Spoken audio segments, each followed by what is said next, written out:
Welcome to The Source, where we combine the headlines with in-depth conversations with the newsmakers themselves. Today on the program, no turning back. They cannot compel me. I refuse to be compelled. Thank you very much. We save a lot of money. The president standing by his decision to terminate the visiting forces agreement with the U.S. I am not reneging on the BFA, and I am not going to America to discuss this with anybody. But a former Supreme Court justice warns that China could seize the West Philippine Sea without the VFA. There's only one country that's violating our sovereignty directly and forcibly. It's China. Lawmakers asking the Supreme Court to define the Senate's role in ending international treaties. Hindi pa pwede, naniniwala kami na hindi pa pwedeng isang sulat lang, baliwala na. And the challenges on the ABS-CBN franchise renewal bid. Former Supreme Court Senior Associate Justice Antonio Carpio joins us live.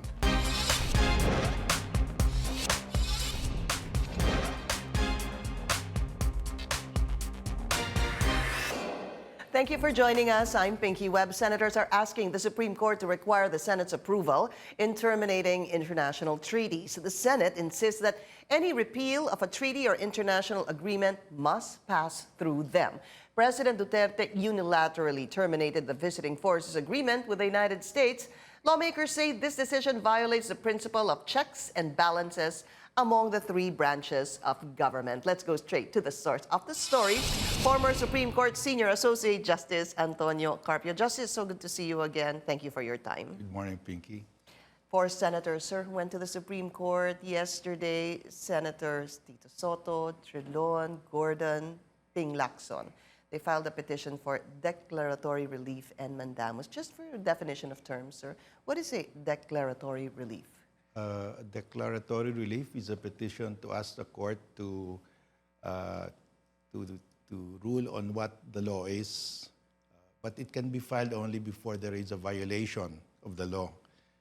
So I think here, since the president already sent that notice of withdrawal, there's really a violation. But the petition also includes mandamus, and mandamus is a petition for the court to compel the executive department to coerce the notice of withdrawal through the Senate. So I think the petition of the senators can be saved from outright dismissal because there's a mandamus portion of it. Because declaratory relief should be filed with the regional trial court, but it can be saved because there's a mandamus aspect. You mean if they were to file that declaratory relief, it should have been with the RTC? Yes, Why? that's the rule. Because the court does not entertain, has no jurisdiction over declaratory relief. But isn't that a question of law, sir? Yung clarify the law, hindi ho ba yun ang ibig sabihin ng declaratory relief? Because the court does not give advisory opinions. The court will only decide actual controversies. But there is already an actual controversy because the president has already sent the notice of withdrawal. So I don't think declaratory relief is proper anymore. But they included mandamus, which will save the petition. Basically, mandamus is compelling the executive to answer? To Is that coerce so? the notice of withdrawal through the Senate, the Senate. which means that the Senate must concur or disapprove. It needs the Senate's consent or otherwise. Yes. Justice, but why do you think they had to file the declaratory relief and not just do the mandamus? Is that possible?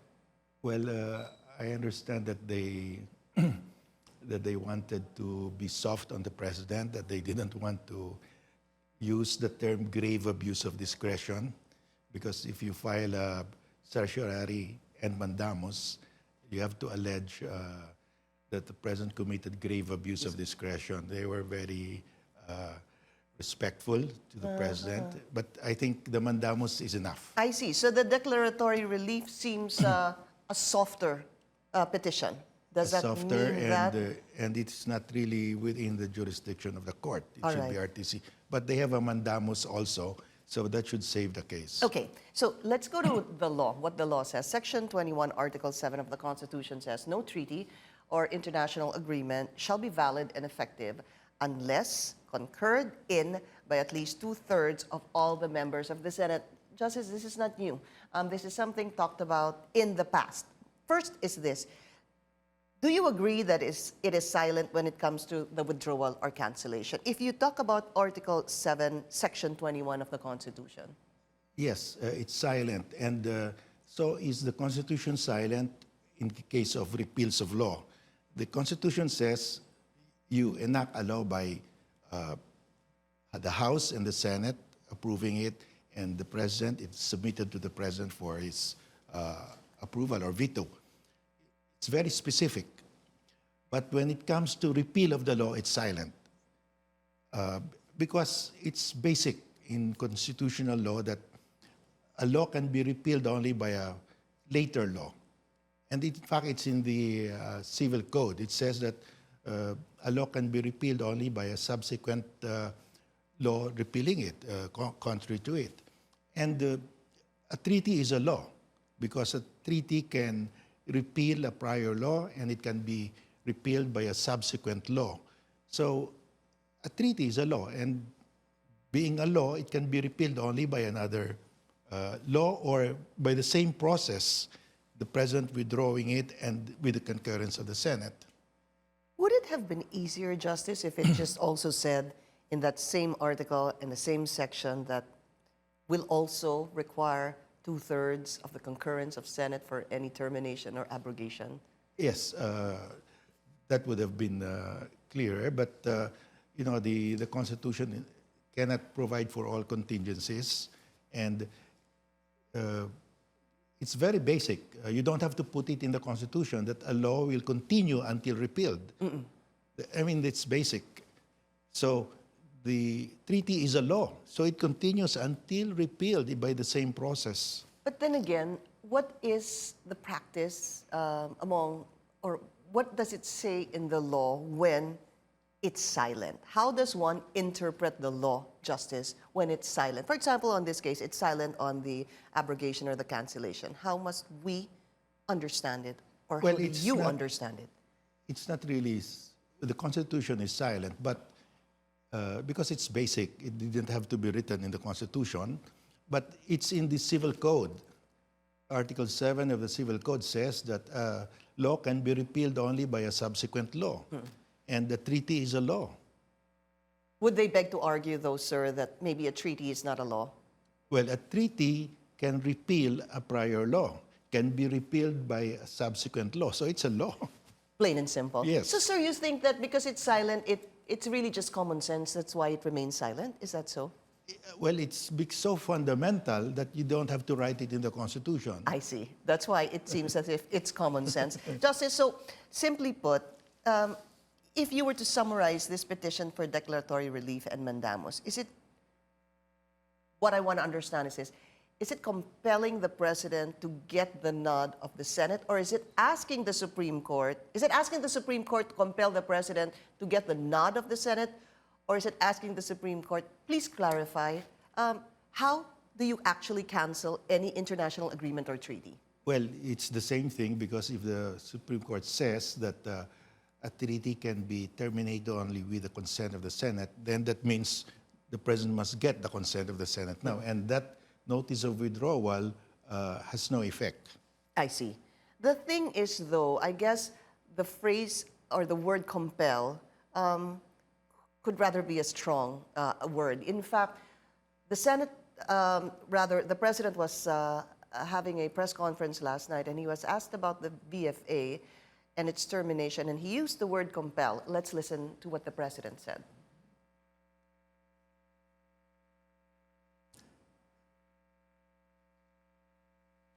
All right, maybe we're They not yet cannot ready with compel me. I refuse to be compelled. I have terminated it. Tapos ang problema ko. Wala na akong problema yan. Insofar as I'm concerned, we are beginning to count the 180 days for them to pack up and go. I am not reneging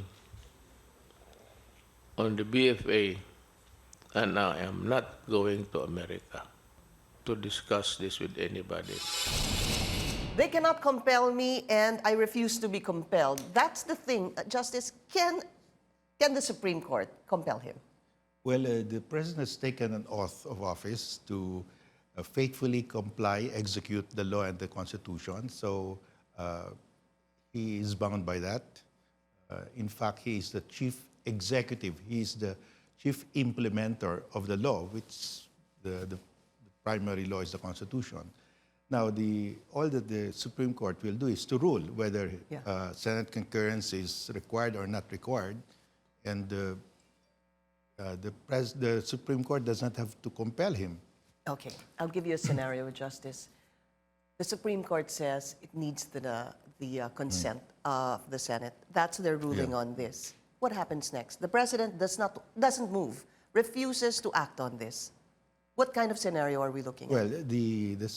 that means that the notice of withdrawal is ineffective. It's not valid. But if the president doesn't want any activity under the VFA to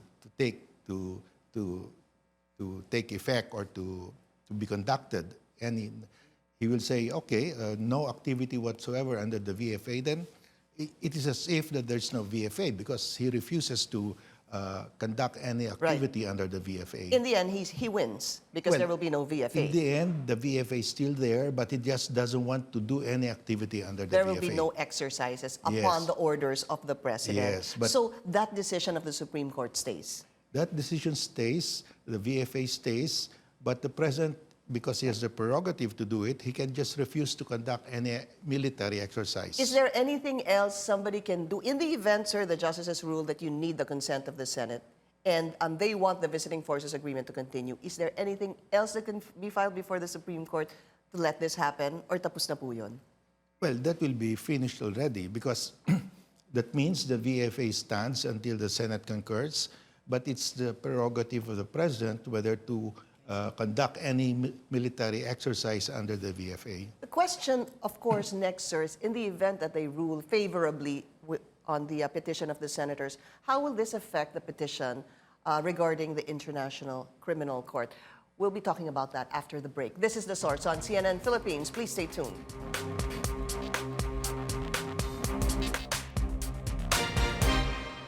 You're watching The Source on CNN Philippines. Our guest today, former Supreme Court Senior Associate Justice Antonio Carpio. Justice, so if there is no VFA, the president is already saying that he's counting down till the Americans actually leave. What kind of scenario are you looking at in terms of the West Philippine Sea? Well, in 2016, the Chinese sent dredgers to Scarborough Shoal to reclaim. The president, U.S. president at the time, Obama, called up President Xi Jinping and said, if China proceeds to reclaim Scarborough Shoal, there will be serious consequences. And the President Xi Jinping backed down, sent back the dredgers.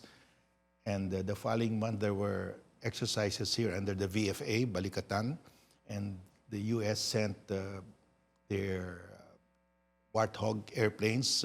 These are powerful ground support troops. It circled around Scarborough Shoal. It also sent helicopters. So there was the U.S. also fired their HIMARS missiles, which can reach Scarborough Shoal. And it was a message to China that we can defend Scarborough Shoal. Anything you put up there can be obliterated. And that's the status quo now. The president withdraws from the VFA.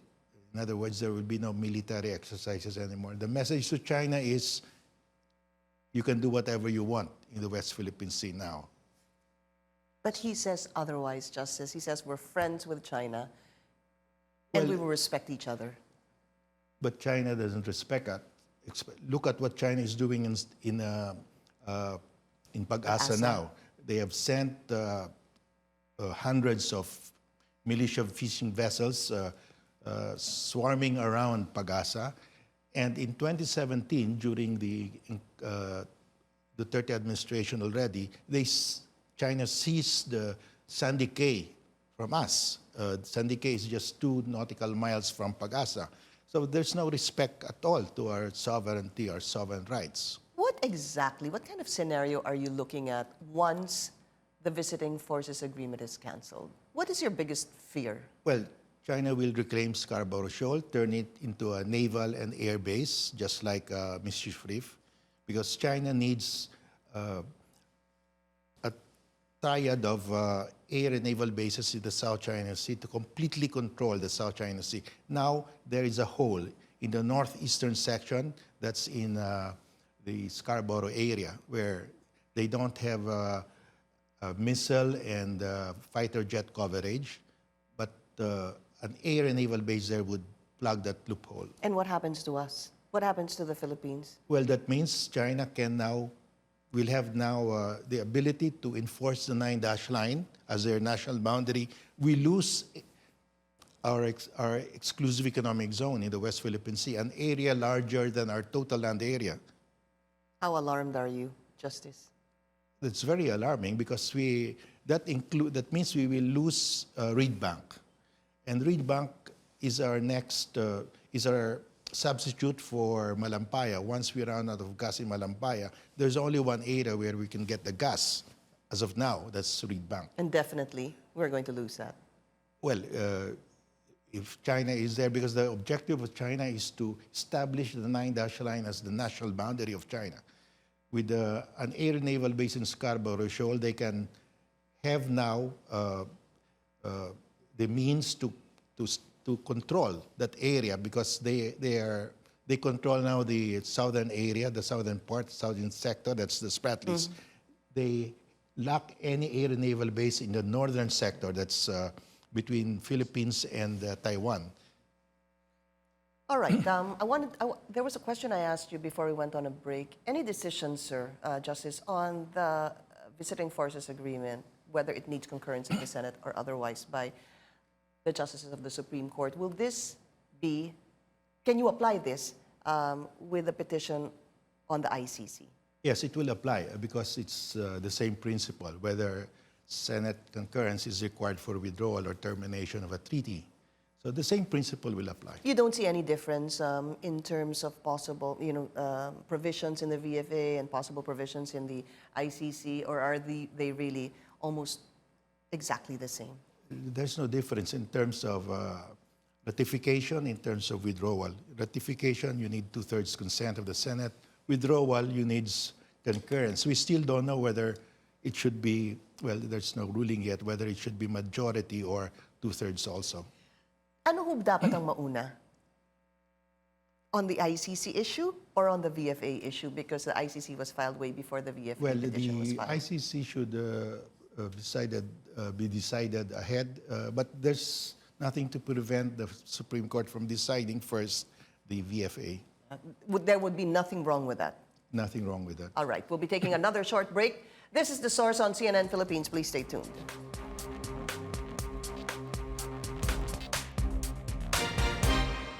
You're watching The Source on CNN Philippines. Our guest today, former Supreme Court Senior Associate Justice Antonio Carpio. We're going to talk about the ABS-CBN franchise. The hearing is today, the House hearing on the ABS-CBN franchise. Speaker Alan Peter Cayetano, Justice, was saying that the focus will be on the NTC. In fact, ABS-CBN executives are not invited in the hearing. To make sure now, sir, that ABS-CBN will continue to operate, I have a lot of questions here. There's a letter enjoining the NTC to issue a provisional authority signed by Representative Alvarez and Speaker Alan Peter Cayetano. My question is, can the House enjoin the NTC and tell them that they should issue a provisional authority? Is that legal? I don't think that the House or a committee of the House has the authority to compel NTC to issue a provisional authority. In the first place, there's a separation of power, and secondly, a provisional authority is given only if there is a franchise. And there is no basis to give a provisional authority because there is no franchise. But Justice Secretary Guevara was saying, I think it was him, I could be wrong though, he said that this is not a new franchise. This is an existing franchise that is actually being renewed. Would that be something to take into consideration? Well, by the time the franchise expires, I think it will expire by March. May 4. May 4, there will be no franchise anymore. If there is no franchise, then you cannot issue a provisional authority. you cannot issue a provisional authority between now and May 4 because there's still a franchise. A franchise is necessary for a provisional authority. When the franchise expires, it is as if there is no franchise at all. So you cannot argue that there was a prior franchise. Well, a prior franchise is prior, it's past. Now there is none. And the requirement for a provisional authority is there must be a franchise. And that is a requirement. There has to be a franchise before you give. But why would anyone give a provisional authority if there's a franchise, Justice? No, because a franchise is only for the authority to operate. The PA is for the allocation of frequency. I see. That's the provisional authority. So basically, you're saying the House does not have the power to compel the NTC to issue a provisional authority. Yes, but there is also a joint resolution. Right. But when I was still in the court, just before I left, I penned a decision that a joint resolution is not a law. It just expresses the sense of Congress, and that ruling stays as of now. So a joint resolution is not a law. And you need a law for a provisional authority. So my proposal is Congress should pass a general law saying that when a franchise expires, when the franchise expires, but it's still pending renewal in Congress, then the franchise is deemed extended until Congress finally acts on it. But Congress has to enact a what? A Yes. law on this? Yes. The Congress has to enact a general law. It cannot be specific just to ABS-CBN because that's class legislation that's subject to constitutional attack. So for the benefit of everybody and to put this all in order, Congress can easily pass a law, general law. In case a franchise is about to expire and an application for renewal has been filed in Congress, then the franchise is deemed extended until Congress finally resolves to approve or disapprove the application. So the NTC cannot issue a provisional authority without a franchise. Yeah, my The plain opinion is- and simple. Yeah. In fact, it was, I think, Attorney Gadon who questioned this also before the Supreme Court on this letter enjoining the NTC. So basically, you're saying, tama po siya. Yeah, because if you don't have, if your franchise has expired, it's as if you don't have a franchise. Sabi nga po niya, acted in excess of their authorities and jurisdiction. So he wants a TRO on the NTC to prevent it from issuing a provisional authority. Here's my next question. Would the Supreme Court rule on this? Or would there be a problem, sir, on separation of powers here? No, I think the Supreme can rule on that. They can look into this. All right, so they will. ABS-CBN cannot operate past May 4 when their franchise expires. That was the statement made by former Chief Justice Puno here on The Source. Let's listen again to what the Chief Justice said. There is need for a franchise before the NTC can grant a provisional permit. Without a franchise, the television station concerned has to cease operation. He penned a decision on this, but there were other arguments to this because apparently that decision that CJ Puno then, he wasn't CJ then, penned, there was no existing application. In other words, there was no petition again on the existence of that particular franchise. Do you agree with the statement of CJ Puno, sir? Yeah, I agree with him because whether there's no application or whether an application is made but the franchise has expired, it's the same. There is no franchise. I mean... is it as clear as day to you, Justice? Yeah. You need a franchise, an existing and valid franchise to get a provisional authority. If your franchise has expired but you have a pending application with Congress, still you don't have a franchise. Yeah, because Congress has not resolved the issue. Yeah, until it resolves. That's why my proposal is there must be a general law applicable to everybody so there's no class legislation. if your franchise is about to expire, you file an application for renewal, and it's not acted upon, and your franchise expires, you should be able to continue until Congress finally acts on it. ABS-CBN shouldn't be punished for Congress's inaction, according to Secretary Menardo Guevara. Do you agree, sir? ABS-CBN should not be punished because of Congress's inaction. Well, first of all, there's a presumption that the inaction is a punishment. But the problem with that is Congress has a prerogative whether to grant the franchise Right. or not. You Right. cannot say that Congress is punishing you. I mean, in the political sense, it might be correct. But legally, it has the discretion to grant or not to grant the franchise. Hence my next question. Could there be a possible conflict of interest here, Justice Carpio? Why? You have the president saying your franchise will not be renewed. Okay, that's the executive. But you have the speaker, handpicked also by the president, who says ABS-CBN has been quite unfair during the last elections. You have Congressman Rufus Rodriguez saying hindi to umuusad kasi walang go signal ni Speaker Alan Peter Cayetano. It is up to them to hear a franchise renewal or cancellation, sir. So if you ruffle some feathers at the House, you're probably going to be, your franchise is threatened. Is Congress, you think, the right venue for franchise renewals or cancellations? Well, unfortunately, that's the Constitution. The Congress has the discretion, and you cannot question their motive because they have the discretion. That's why I'm saying the way to solve that problem is to have a general law. Once your franchise is about to expire, you apply, and even if it expires, you continue to operate until Congress finally acts on it. Very quick question, co-warranto petition filed by the Solgen, sir. Do you agree with that or not, or should the Supreme Court junk that? Well, for me, it's immaterial now because the franchise is about to expire. Thank you. To former Supreme Court Senior Associate Justice Antonio Carpio. Thank you, sir. And thank you for joining us here on The Source. I'm Pinky Webb. You're watching CNN Philippines.